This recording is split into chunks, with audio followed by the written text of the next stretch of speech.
یہ تو اپڈیٹ کیا ہم نے آپ کو مسلم لیگ نون کے انٹرا پارٹی انتخابات کے حوالے سے. اب کچھ بات کرتے ہیں قاف لیگ کی. چودھری پرویز الہی مسلم لیگ قاف کے بلا مقابلہ صدر منتخب ہو گئے ہیں. راجہ بشارت سینئر نائب صدر، چودھری ظہیر جنرل سیکرٹری منتخب ہو گئے ہیں، جبکہ میاں عمران مسعود صوبائی سیکرٹری اطلاعات منتخب ہو گئے ہیں. آپ کو اپڈیٹ کر رہے ہیں مسلم لیگ قاف کی صورتحال کے حوالے سے. چودھری پرویز الہی مسلم لیگ قاف کے بلا مقابلہ صدر منتخب ہو گئے ہیں، جبکہ چودھری ظہیر جنرل سیکرٹری منتخب ہوئے ہیں اور راجہ بشارت کا نام آیا ہے سینئر نائب صدر کے طور پر، اور میاں عمران مسعود صوبائی سیکرٹری اطلاعات منتخب ہو گئے ہیں. اسی پر بات کرتے ہیں. ذوالقرنین رانا ہمارے ساتھ موجود ہیں. ذوالقرنین بتائے گا اس حوالے سے.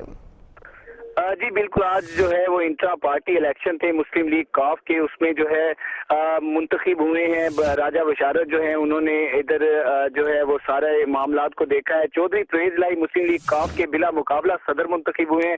اس کے ساتھ جو ہے راجہ بشارت سینئر نائب صدر جو ہیں وہ ادھر منتخب ہوئے ہیں، اور چودھری پرویز الہی نے جو ہے وہ یہ مقابلہ ابھی جیتا ہے بلا مقابلہ، اور اب جو ہے وہ ابھی کچھ دیر کے بعد پریس کانفرنس کریں گے اور وہ ساری پارٹی کو جو ہے اعتماد میں لیں گے. جی ٹھیک ہے، بہت شکریہ آپ نے ذوالقرنین ہمیں اپڈیٹ کیا.